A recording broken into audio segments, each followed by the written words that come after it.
Police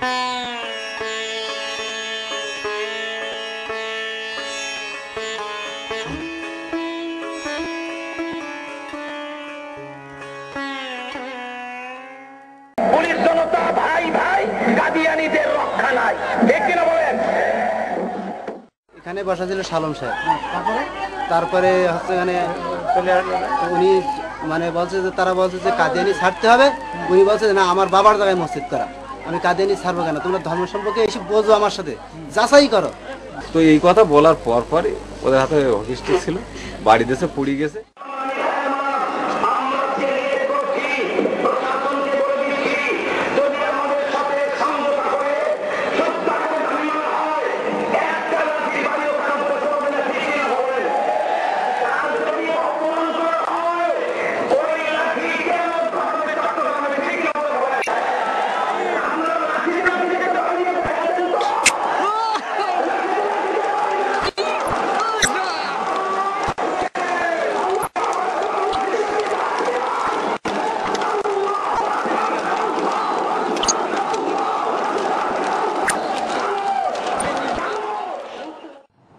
ঠিক 1টা বাজে, তখন আমি বলছি তোমরা সানি আজান দাও।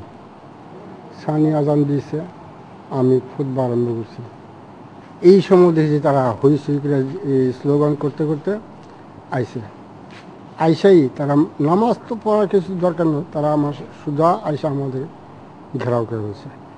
এরপরে হলো ইট পাটকেল, ইট লাউয়ের কোবাকুবি, ঘরে বেড়া কোবাকুবি, সাপড় দিয়ে সেরা, গেট ভাঙ্গা, এই নানান ধরনের। যদি কাদিয়ানীরাও না বাগায়, প্রশাসন যদি না বাগান, এই হাতিয়ার সাই বদলা যাবে।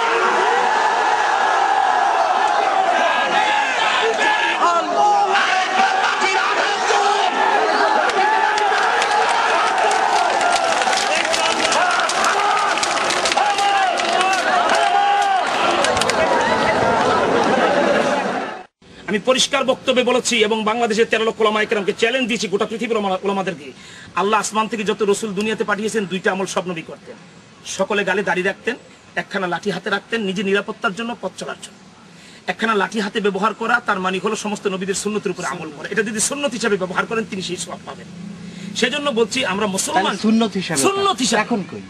হ্যাঁ, এখন লোক মসজিদ থেকে আসছে, নামাজ পড়তে আসছেন, এবং যারা থাকবে না, যারা সবল সক্ষম, যারা সবল সক্ষম না, যারা মিছিল তারাও কিন্তু সবল সক্ষম না, এটা ওনার বুঝতে হবে। আমি কি বলছি, এই দাঁড়ান, কথা বলেন, এটা বুঝতে হবে না, এটা ওনার বুঝতে হবে। আমি কি বলছি, এই দাঁড়ান, কথা বলেন, এটা বুঝতে হবে।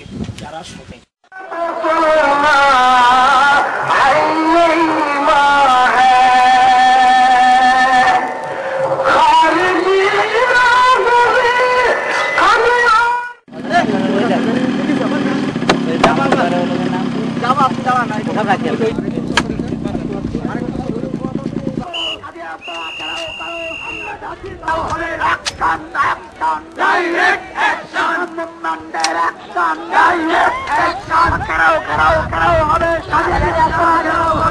কাদিয়ানী, তুমি অমুসলিম, তুমি কোন অধিকার বলে আস্তানা মসজিদ লিখেছো জানতে চাই?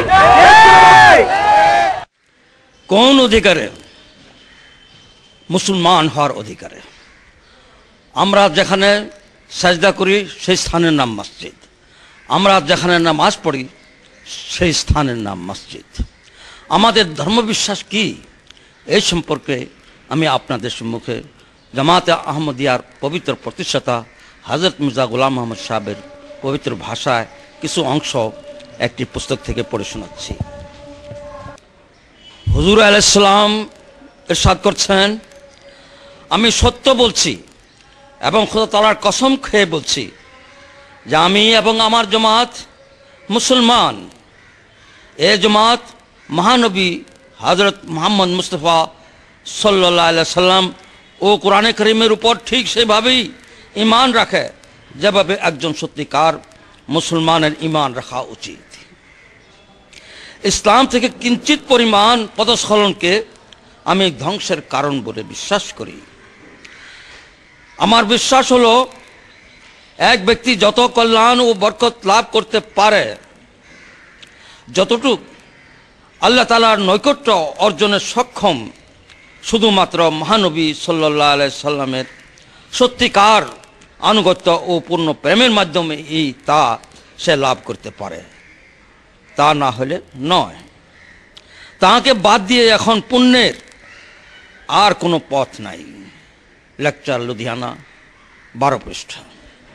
সংগ্রামী ভাইয়ের আমার, তাই পরিষ্কার ভাষায় বলি, তোমাদের লন্ডনের আস্তানায় লেখা আছে লা ইলাহা ইল্লাল্লাহ আহমদুর রাসূলুল্লাহ।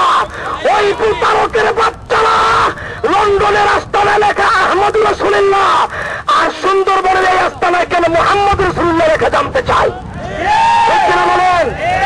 এটা প্রতারণা, এটা প্রতারণা। দর্শক মণ্ডলী, তবে চলুন এই অভিযোগ যাচাইকল্পে আমরা কিছুক্ষণের জন্য লন্ডনের দুটি আহমদিয়া মসজিদ ঘুরে আসি। প্রথমে পুরাতন আহমদিয়া মসজিদের চিত্র।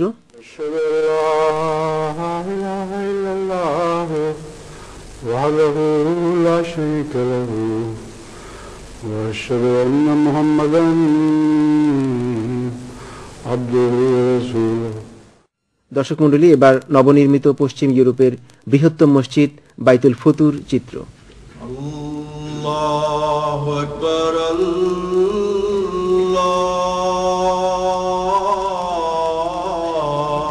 আকবার, লা ইলাহা ইল্লাল্লাহ। আসসালামু আলাইকুম রহমতুল্লাহ। আশহাদু আল্লা ইলাহা ইল্লাল্লাহ ওয়াহদাহু লা শারীকা লাহু ওয়া আশহাদু আন্না মুহাম্মাদান আবদুহু ওয়া রাসূলুহু। আম্মা বা'দু ফাউযু বিল্লাহি মিনাশ শাইতানির রাজীম। বিসমিল্লাহির রহমানির রহিম।